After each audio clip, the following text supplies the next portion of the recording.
नमस्कार good morning. आज September 7 तारिख रविवार। आज दिन भरी अनेक बड़ गुरुत्वपूर्ण खबर गुड़िक आसी। चंद्रग्रहण को नहीं आसला बड़ सूचना। अनेपटे सुभद्रा योजना को नहीं नुआ नियम। यह सहित 90,000 टंका मिलिबो जो माने रास्ता कड़े व्यवसाय करुचंती एवं जो माने व्यवसाय करने को चाहूँगी से 1 लाख टंका मिलिबो। तेबे आसंतु आज सकाळ आसीथिबा 20टी बड़ खबर उपरे नजर पकाइबा। नंबर 1, आज चंद्रग्रहण जानतु केतबळे पाक त्याग। आज चलित वर्षर द्वितीय चंद्रग्रहण पड़ुची। भाद्रव शुक्ल पक्ष पूर्णिमा रे आज चंद्रग्रहण पड़ुची। आज पूर्णिमा रे मध्य पितृपक्ष आरंभ होउची। तेणु केतबळे कौन करिवे खाइबा को नहीं मध्य कौन कहउचंती ज्योतिर्विद्य आसंतु जानिबा। आज सेप्टेम्बर 7 तारिख चलित वर्षर द्वितीय चंद्रग्रहण। आज राति 9:58 रे ग्रहण लागिबो एवं राति 1:28 रे ग्रहण शेष हेबो। प्राय 3 घंटा 28 मिनिट पर्यंत ग्रहण चलिबो। अनेपटे ज्योतिर्विद्यंक सूचना अनुसार आज दिन 12:57 रु पाक त्याग आरंभ हेबो। देवनीति मध्य निषेध रहिछि। नंबर 2, अंशीदारंक बिना अनुमति रे बिक्री होई परिबो मिलित संपत्ति। हाईकोर्टंक गुरुत्वपूर्ण राय। मिलित संपत्ति रे जणे अंशीदारंकर बिना अनुमति रे आउ जणे अंशीदार निजर अंशर संपत्ति बिक्री करि परिबे। एही राय न्यायमूर्ति आनंद चंद्र बेहेरा दैचंती। तेबे 1982 धारा 44 अनुसार जणे अंशीदार अन्य मानकर अनुमति बिना निज अंशर संपत्ति बिक्री करि परिबे। सब रजिस्ट्रार मौखिक भाव में दलिल ग्रहण करने को मना करि परिबे नाही। जदि दलिल नोटारी अनुसार पंजीकरण पई अयोग्य तेबे तार कारण लिखित भाव में दिया जिबा उचित। मन कहूछि किछि नुआ करिबा पई हेले पाखरे संबळ नाही। तेबे व्यस्त हुंतु नाही। मधुलिका एंटरप्राइजेस एबे बुझिबो आपणक मन कथा। क्षुद्र शिल्प ठारू नहीं मध्यम शिल्प पई सुलभ मूल्य रे जोगाई देबो समस्त प्रकार मेसिन और रॉ मटेरियल जहाकु नहीं आपण सहज रे आरंभ करि परिबे नुआ एक व्यवसाय। अधिक जानिबा पई आज ही कॉल करंतु। नंबर 3, पिपिलिरु कोणार्क हेबो नुआ कॉरिडोर। पिपिलिरु कोणार्क को फिटिबो नुआ हाई स्पीड कॉरिडोर। 40 किलोमीटर विशिष्ट एही ग्रीन फील्ड कॉरिडोर रो चौड़ा रहिबो 200 फुट। कॉरिडोर रे घंटा को 100 किलोमीटर बेगरे दौड़िबो गाड़ी। पिपिली कोणार्क यात्रा अवधि 1.5 घंटा रु खसी मात्र अध घंटा को होई जिवो।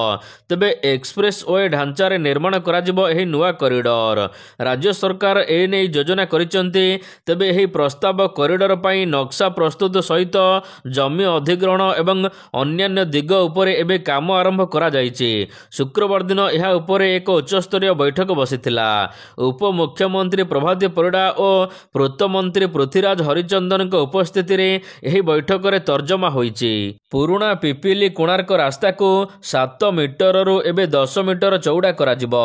निमापड़ा निर्वाचन मंडली 4 छक ठारू अस्तरंग एवं जलालपुर ठारू 4 छक जाय रास्ता को 4 लेन विशिष्ट करा जिवो।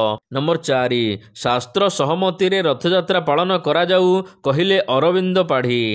इस्कन पक्षर विदेश रे आयोजित अदिनिया स्नानयात्रा एवं रथयात्रा आदौ ग्रहणीय नुहे। पुरी सहित विदेश रे रथयात्रा एवं स्नानयात्रा गोटिए दिन रे हेबा उचित। इस्कन पक्षर मिलिथिबा दस्तावेज अनुध्यान परे यह जଣା पड़िछि। किंतु इस्कन रो एही पदक्षेप आदौ ग्रहणीय नुहे बोली श्रीमंदिर मुख्य प्रशासक अरविंद पाढ़ी गणमाध्यम को कहिसंती। गजपति महाराजंक उपस्थिति रे आयोजित सांबादिक सम्मेलन रे श्री पाढ़ी कहिसंती इस्कन पक्षर भारत एवं विदेश रे असमय रथयात्रा आयोजन करा जाउची जहाको आउ बरदास्त करा जिवो नाही।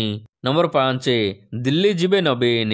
आज विरोधी दल नेता नवीन पट्टनायक 4 दिनिया दिल्ली गस्तरे जाउचंती। तेबे आसंता 9 तारिख रे उपराष्ट्रपति निर्वाचन थिबारु एथर नवीनकर एही गस्त बोली जଣା पड़िछि।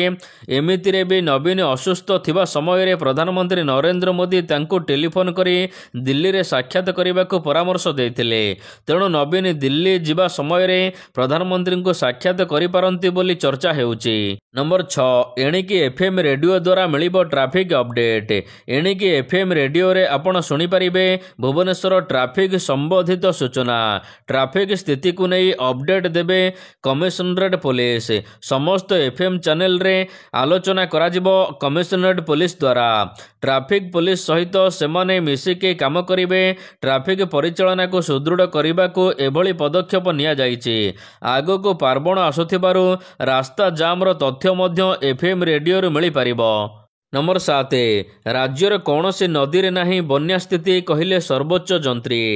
ओडिशा रे एबे कौनसी नदी रे बन्यार स्थिति नाही सर्वोच्च जंत्री चंद्रशेखर पाढ़ी सूचना देइचंती। बुढ़ाबलंग बैतरणी प्रमुख नदी गुड़िकरे विपद संकेत तले रही जलस्तर। केवल जलका नदी विपद संकेत उपरे अछि। तेबे आगामी 7 दिन पर्यंत राज्य रे वर्षा नथिबारु स्थिति सुधार आसिबो। अन्यपटे हीराकुद जलस्तर गतकाली 626.35 फुट रही। 4टी गेट को बंद करा जाइछि। 20टी गेट दे जल निष्कासन करा जाउछि। तेणु महानदी रे मध्य बन्या आशंका नाही बोली कहिचंती सर्वोच्च जंत्री। अन्यपटे राज्य रे 7 दिन पर्यंत वर्षा नाही। मात्र 13 तारिख बेलको आउ एक लघुचाप मध्य आसुछि। नंबर 8 महानदी जल विवाद अक्टोबर 11 तारिख सुधा बुझामणा करिबो ट्रिब्यूनाल। बहुचर्चित महानदी ट्रिब्यूनाल महानदी जल विवादर शुणाणी होइछि। ए नेई ओडिशा पई एडवोकेट जनरल पीतांबर आचार्य पक्ष रखिचंती। महानदी ट्रिब्यूनाल पक्ष रखिबा परे श्री आचार्य गणमाध्यम को प्रतिक्रिया देइचंती। से कहिचंती ओडिशा एवं छत्तीसगढ़ मध्य रे आपस बुझामणा होइछि। आसंता अक्टोबर 11 तारिख सुधा बुझामणार अग्रगति जणाइबाकू ट्रिब्यूनाल कहिचंती। तेबे आज उभय ओडिशा एवं छत्तीसगढ़र सर्वोच्च जंत्रीଙ୍କ मध्य आलोचना हेबो। नंबर 9 नवीन निवास रे बसिला हठात बड़ बैठक। गतकाली अपराह्न रे नवीन निवास रे बीजेडी राजनैतिक व्यापार कमिटी बैठक बसिथिला। एही बैठक रे नवीन बीजेडी संगठन को सुदृढ़ करने को आवश्यक पदक्षेप नेबाकू दलीय नेता माननकु परामर्श देइचंती। विशेषकर युव छात्र एवं महिला संगठन को आहुरी सक्रिय करने सहित तृणमूल स्तर रे लोकंक सहित जोड़ी रहिबा लागि निर्देश देइचंती नवीन। सेहीपरि दलित आदिवासी महिलांक विरोध रे हेउथिबा अत्याचार सहित एबे हेउथिबा महाप्रभु जगन्नाथंक रथयात्रा विभ्राट को नहीं मध्य आगामी विधानसभा अधिवेशन रे उठाइबाकू निर्देश दिया जाइछि। नंबर 10 दिन रे ओटीईटी परीक्षा। सेप्टेम्बर 27 तारिख रे ओटीईटी परीक्षा बोर्ड पक्षरु जारी ହେଲା परीक्षा तारीख। 2टी सिटिंग रे ओटीईटी परीक्षा कराजिबो बोली बोर्ड पक्षरु सूचना दिया जाइछि। पेपर 1 9 टारू 11:30 पर्यंत एवं पेपर 2 2 टारू 4टा पर्यंत परीक्षा कराजिबो। परीक्षा केंद्र रे कौनसी परिवर्तन करा जाई नाही। नंबर 11 50 वर्ष है बड़ भूल हेउची कहिले गजपति महाराज। श्रीमंदिर नियम को मानुनी इस्कन परंपरा भांगी बारंबार करुची अदिनिया रथयात्रा। सांबादिक सम्मेलन करी गजपति महाराज उद्वेग प्रकाश करने सहित यह दुर्भाग्यजनक बोली कहिचंती वरिष्ठ सेवायत एवं जगन्नाथ संस्कृति गवेषक। तेबे 50 वर्ष हेलाणी बड़ भूल करुची इस्कन। नंबर 12 पौर परिषदर बड़ पदक्षेप। रायगड़ा पौरांचल रे ओडिया नाम फलक को बाध्यतामूलक करिछि पौर परिषद। ए नहीं पौर निर्वाही अधिकारी कुलदीप कुमार नेतृत्व रे एक टीम शनिवार दिन रायगड़ा सहरर विभिन्न व्यावसायिक प्रतिष्ठान गुड़िक बुली नाम फलक लगाइबाकू निर्देश देइचंती। एणिकी समस्त दुकान वाणिज्यिक प्रतिष्ठान रे ओडिया रे नाम फलक ओडिया भाषा रे लिखिबा बाध्यतामूलक करा जाइछि। जदि एपरि नियम पालन नहेबो तेबे आगामी दिन रे समस्त दुकानी माननकु दैनिक 500 टंका लेखा जोरिमाना देबाक पड़िबो। नंबर 13 भुवनेश्वर रे साइंस सिटी निर्माण पाई नियाजिबो परामर्श कहिले मंत्री कृष्णचंद्र पात्र। राज्य रे साइंस सिटी निर्माण पाई प्रक्रिया जारी रही। एथिनिमंते विज्ञान और प्रजुक्ति विद्या विभाग पक्षरु आवश्यक पदक्षेप ग्रहण करा जाउछि। एही मर्मरे विभागीय मंत्री श्री कृष्णचंद्र पात्र और अन्य वरिष्ठ अधिकारी माने अन्य राज्य को जाई सेठार थिबा साइंस सिटीर निर्माण शैली एवं कार्यदक्षता को अनुध्यान करुचंती। गत सप्ताह विज्ञान और प्रजुक्ति विद्या मंत्री कृष्णचंद्र पात्र ବିହାର ଗସ୍ତ କରି ପାଟନା ସ୍ଥିତ ଡକ୍ଟର APJ ଅବଦୁଲ କଲାମ ବିଜ୍ଞାନ ସିଟି ପରିଦର୍ଶନ କରିଥିଲେ। ଏହି ଗସ୍ତ ସମୟରେ ସେ କହିଛନ୍ତି କି ଓଡ଼ିଶାରେ ମଧ୍ୟ ସମାନ ଢାଞ୍ଚାରେ ନିର୍ମାଣ କରାଯିବ। ଆମ ରାଜ୍ୟରେ ଭୁବନେଶ୍ୱରରେ 100 ଏକର ଜାଗାରେ ଏହାକୁ ନିର୍ମାଣ କରାଯାଇ ସାଇନ୍ସ ସିଟିକୁ ଅଧିକ ଆଧୁନିକ ଏବଂ ଅଧିକ ଆକର୍ଷଣୀୟ କରାଯିବ। ନମ୍ବର 14 770 ହିତାଧିକାରୀମାନଙ୍କୁ ମିଳିଲା ଜମିପଟ୍ଟା। ଗଞ୍ଜାମ ଜିଲ୍ଲା ପୁରୁଷୋତ୍ତମପୁର ତହସିଲ କାର୍ଯ୍ୟାଳୟ ପକ୍ଷରୁ ପଟ୍ଟା ବଣ୍ଟନ ମେଳା କରାଯାଇଛି। ତହସିଲଦାର ବିନୋଦ କୁମାର ବେହେରାଙ୍କ ସଂଯୋଜନାରେ ଅନୁଷ୍ଠିତ ହୋଇଛି ଏହି ମେଳା। ଏଥିରେ ମୁଖ୍ୟ ଅତିଥି ଭାବରେ କବିସୂର୍ଯ୍ୟ ନଗର ବିଧାୟକ ପ୍ରତାପ ଚନ୍ଦ୍ର ନାୟକ ଏବଂ ଖଲିକୋଟ ବିଧାୟକ ପୂର୍ଣ୍ଣଚନ୍ଦ୍ର ସେଠୀ ଯୋଗ ଦେଇଥିଲେ। ତେବେ ଏହି ଅବସରରେ 770ଟି ପଟ୍ଟା ବଣ୍ଟନ କରାଯାଇଛି। ଏଥିରେ 71ଟି ବିଦ୍ୟାଳୟକୁ ମଧ୍ୟ ପଟ୍ଟା ବଣ୍ଟନ କରାଯାଇଥିବା ବେଳେ 563ଟି ଗ୍ରାମକଣ୍ଟ ପଟ୍ଟା ବଣ୍ଟନ ହୋଇଛି। ନମ୍ବର 15 ଶିକ୍ଷକ ଆନ୍ଦୋଳନ ଜାରି। ଓଡ଼ିଶା ସ୍କୁଲ ଶିକ୍ଷକ ଓ କର୍ମଚାରୀ ସମନ୍ୱୟ ସମିତି ଆହ୍ୱାନରେ ଗତକାଲିଠାରୁ 30,000ରୁ ଅଧିକ ଶିକ୍ଷକ ଶିକ୍ଷୟିତ୍ରୀ ବିଦ୍ୟାଳୟ ଛାଡ଼ି ଭୁବନେଶ୍ୱର କଂଗ୍ରେସ ଭବନଠାରୁ ଏକ ବିରାଟ ପଟୁଆରରେ ବିଧାନସଭା ଅଭିମୁଖେ ଅଗ୍ରସର ହୋଇ ଲୋୟର PMG ଗାନ୍ଧୀ ମାର୍ଗରେ ଧାରଣା ଜାରି ରଖିଛନ୍ତି। ସେମାନେ ସରକାରଙ୍କୁ ବୁଝାଇବାକୁ ଉଦ୍ୟମ କରୁଛନ୍ତି। ଶିକ୍ଷକ ଆନ୍ଦୋଳନ ପରେ ସରକାର ତତ୍ପର ଦେଖାଇ ନାହାନ୍ତି। ବିଦ୍ୟାଳୟ ଏବଂ ଗଣଶିକ୍ଷା ମନ୍ତ୍ରୀ ଓ ପୂର୍ତ୍ତ ଅବକାରୀ ମନ୍ତ୍ରୀ ପୃଥ୍ୱୀରାଜ ହରିଚନ୍ଦନ ଗତକାଲି ଶିକ୍ଷକ ପ୍ରତିନିଧି ମଣ୍ଡଳୀ ସହିତ ଆଲୋଚନା କରିଛନ୍ତି। ଆଲୋଚନାରେ ଭୁବନେଶ୍ୱର ଏକାମ୍ର ବିଧାୟକ ବାବୁ ସିଂ ମଧ୍ୟ ଉପସ୍ଥିତ ରହିଥିଲେ। ଶିକ୍ଷକମାନଙ୍କୁ ଆନ୍ଦୋଳନରୁ ଓହରିବାକୁ ଉଭୟ ମନ୍ତ୍ରୀ ନିବେଦନ କରିଛନ୍ତି। ନମ୍ବର 16 ସୁଭଦ୍ରା ହିତାଧିକାରୀଙ୍କ ମନରେ ଛନକା, କେଉଁମାନଙ୍କର ନାମ କଟିବ ଜାଣନ୍ତୁ। ସୁଭଦ୍ରାରୁ କଟିବ ଅନେକ ମହିଳାମାନଙ୍କର ନାମ। ଅଯୋଗ୍ୟ ହିତାଧିକାରୀମାନଙ୍କର ମନରେ ଏବେ ଛନକା ପଶିଛି। ପ୍ରକୃତ ହିତାଧିକାରୀମାନେ ରହିବେ ଏବଂ ଯେଉଁମାନେ ପ୍ରକୃତ ହିତାଧିକାରୀ ନୁହନ୍ତି ସେମାନଙ୍କୁ ବାଛି ବାଛି ନାମ କାଟି ଦିଆଯିବ। ଯେପରିକି ଧାନ ବିକ୍ରି ପାଇଁ ପଞ୍ଜୀକରଣ କରାଯାଇଥିବା ଚାଷୀମାନେ ଅଯୋଗ୍ୟ ହିସାବରେ ବାଦ୍ ପଡ଼ିବେ। ଯେଉଁମାନଙ୍କର 5 ଏକର କିମ୍ବା ଏହାଠାରୁ ଅଧିକ ଜମି ଅଛି ସେମାନେ ସୁଭଦ୍ରା ଯୋଜନାରୁ ଅଯୋଗ୍ୟ ହେବେ। ଏମିତି ସେମାନଙ୍କୁ ଚିହ୍ନଟ କରିବା ଲାଗି ଏବେ ରାଜ୍ୟ ସରକାର ପ୍ରକ୍ରିୟା ଆରମ୍ଭ କରିଛନ୍ତି। ସୁଭଦ୍ରା ଯୋଜନା ହାତେଇଥିବା ହିତାଧିକାରୀଙ୍କ ଭିତରୁ ଅଯୋଗ୍ୟମାନଙ୍କୁ ଚିହ୍ନଟ କରାଯିବାକୁ ଏବେ ପ୍ରକ୍ରିୟା ଆରମ୍ଭ କରାଯାଇଥିବାରୁ ଅନେକ ଲୋକମାନଙ୍କର ସୁଭଦ୍ରା ଯୋଜନାରୁ ନାମ କଟାଯିବ। ନମ୍ବର 17 ବିନା ଗ୍ୟାରେଣ୍ଟିରେ ମିଳିବ ଋଣ। କେନ୍ଦ୍ର ସରକାର ଦେଶର ବିଭିନ୍ନ ବର୍ଗର ଲୋକଙ୍କ ପାଇଁ ଯୋଜନା କରୁଛନ୍ତି। ଛୋଟ ବ୍ୟବସାୟ ଯେଉଁମାନେ କରୁଛନ୍ତି କିମ୍ବା ରାସ୍ତା କଡ଼ରେ ଯେଉଁମାନେ କାମ କରୁଛନ୍ତି ସେମାନଙ୍କ ପାଇଁ ମଧ୍ୟ ଖୁସି ଖବର। ସେମାନଙ୍କୁ ଏଣିକି ବିନା ଗ୍ୟାରେଣ୍ଟିରେ ଋଣ ପ୍ରଦାନ କରିବେ କେନ୍ଦ୍ର ସରକାର। ତେବେ ଏହି ଯୋଜନାରେ ଛୋଟ ବ୍ୟବସାୟୀ ଏବଂ ଠେଲା ଗାଡ଼ି କରିଥିବା ସମସ୍ତ ଲୋକମାନଙ୍କୁ 90,000 ଟଙ୍କା ପର୍ଯ୍ୟନ୍ତ ଋଣ ଦିଆଯିବ। ପ୍ରଧାନମନ୍ତ୍ରୀ ସ୍ୱନିଧି ଯୋଜନା ମାଧ୍ୟମରେ 90,000 ଟଙ୍କା ପର୍ଯ୍ୟନ୍ତ ଋଣ ଦିଆଯିବ।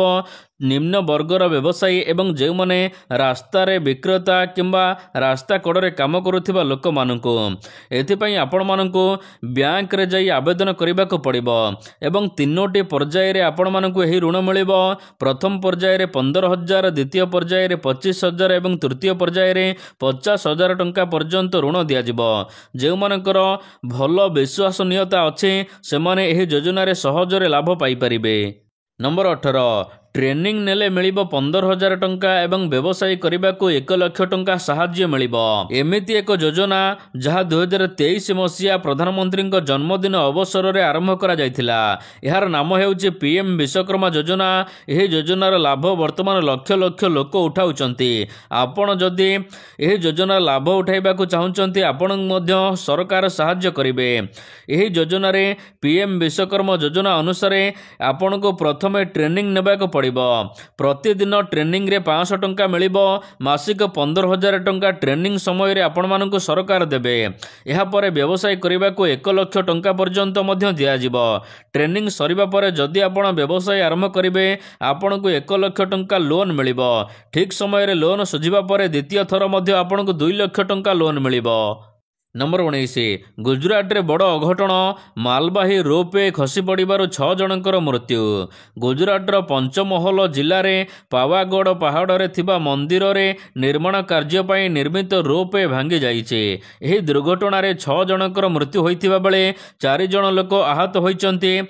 ଏହି ଦୁର୍ଘଟଣାରେ 2 ଜଣ ଲିଫ୍ଟ ଅପରେଟରଙ୍କ ସମେତ 6 ଜଣ ଆହତ ମୃତ୍ୟୁବରଣ କରିଛନ୍ତି। ଏହା ବ୍ୟତୀତ 4 ଜଣ ଆହତ ହୋଇଛନ୍ତି। ପାହାଡ଼ ଉପରେ ନିର୍ମାଣ ସାମଗ୍ରୀ ନେଉଥିବା ସମୟରେ ଏହି ଦୁର୍ଘଟଣା ଘଟିଛି। ନମ୍ବର 20 ଚୀନ ପାକିସ୍ତାନ ସମ୍ପର୍କରେ ଫାଟ, ଚୀନର ହାତ ଛାଡ଼ିଲା ପାକିସ୍ତାନ। ପାକିସ୍ତାନ ଏବଂ ଚାଇନାର ସମ୍ପର୍କ କେମିତି ଏହା ସମସ୍ତଙ୍କୁ ଜଣା। ଦୁଇ ଦେଶ ମଧ୍ୟରେ ସମ୍ପର୍କ ଆଉ ସ୍ୱାଭାବିକ ନାହିଁ, କାରଣ ପୁରୁଣା ରେଳ ନେଟୱାର୍କର ଉନ୍ନତି ପାଇଁ ଚୀନ ବଦଳରେ ଏସୀୟ ବିକାଶ ବ୍ୟାଙ୍କ ADB ଠାରୁ ସାହାଯ୍ୟ ମାଗିଛି ପାକିସ୍ତାନ। କରାଚି ଲାହୋର ରେଳ କନେକ୍ସନକୁ ଅଧିକ ଉନ୍ନତ କରିବାକୁ ପାକିସ୍ତାନ ADB ଠାରୁ $2 ବିଲିୟନ ଋଣ ମାଗିଛି। ଏହା ସେହି ML1 ପ୍ରକଳ୍ପ ଯାହାକୁ ଥରେ ଚୀନ ପାକିସ୍ତାନର ଅର୍ଥନୈତିକ କରିଡରର ସବୁଠାରୁ ବଡ଼ ମହତ୍ୱାକାଂକ୍ଷୀ ପ୍ରକଳ୍ପ ଭାବରେ ବିବେଚନା କରାଯାଉଥିଲା। ଏବେ ଏହି ପ୍ରକଳ୍ପରୁ ଚୀନ ଓହରି ଯାଇଛି। ଏବେ ପାକିସ୍ତାନ ମୁଣ୍ଡରେ ଚିନ୍ତା କେମିତି ପ୍ରକଳ୍ପ କାମ ହେବ। ନମ୍ବର 21 ହକି ଏସିଆ କପ୍ରେ ଚୀନକୁ ହରାଇ ଫାଇନାଲରେ ପହଞ୍ଚିଲା ଭାରତ। ଭାରତ 9 ଥର ପାଇଁ ହକି ଏସିଆ କପ୍ର ଫାଇନାଲରେ ପ୍ରବେଶ କରିଛି। ରବିବାର ଦିନ ଅର୍ଥାତ୍ ଆଜି ଟାଇଟେଲ ମ୍ୟାଚର 5 ଥରର ଚାମ୍ପିୟନ ଦକ୍ଷିଣ କୋରିଆକୁ ଭାରତ ଭେଟିବାକୁ ଯାଉଛି। ଟିମ୍ ଇଣ୍ଡିଆ ସୁପର 4 ପର୍ଯ୍ୟାୟରେ ଶେଷ ମ୍ୟାଚରେ ଚୀନକୁ 7-0ରେ ପରାସ୍ତ କରିଥିଲା। ନମ୍ବର 22 ପୁଣି ନଖରା ଦେଖାଇଲା ପାକିସ୍ତାନ। ପାକିସ୍ତାନ କ୍ରିକେଟ ଦଳ ପୁଣି ଥରେ ହଇରାଣ ହରକତ କରିବା ଆରମ୍ଭ କରିଛି। କିଛି ସପ୍ତାହ ପରେ 2027 ମହିଳା ଏକଦିବସୀୟ ବିଶ୍ୱକପ୍ ଆରମ୍ଭ ହେବାକୁ ଯାଉଛି, ଯାହା ସେପ୍ଟେମ୍ବର 30ରୁ ଆରମ୍ଭ ହେବ। ଭାରତ ଏବଂ ଶ୍ରୀଲଙ୍କା ମିଳିତ ଭାବରେ ବିଶ୍ୱକପ୍ ଆୟୋଜନ କରିବାକୁ ଯାଉଛନ୍ତି। ଉଦ୍ଘାଟନୀ ସମାରୋହ ସେପ୍ଟେମ୍ବର 30ରେ ଗୁଆହାଟୀରେ ଅନୁଷ୍ଠିତ ହେବ। ତେବେ ପାକିସ୍ତାନୀ ଗଣମାଧ୍ୟମ ଏଜେନ୍ସି ଜିଓ ସୁପର ନେଟୱାର୍କ କହିଛି ପାକ୍ ଦଳ ଏହି ଉଦ୍ଘାଟନୀ ଉତ୍ସବରେ ଯୋଗଦେବ ନାହିଁ। ସେପ୍ଟେମ୍ବର 30ରେ ଭାରତ ଶ୍ରୀଲଙ୍କା ମଧ୍ୟରେ ଟୁର୍ଣ୍ଣାମେଣ୍ଟର ପ୍ରଥମ ମ୍ୟାଚ୍ ହେବ, କିନ୍ତୁ ପାକିସ୍ତାନ ଏଥିରେ ଯୋଗଦେବ ନାହିଁ।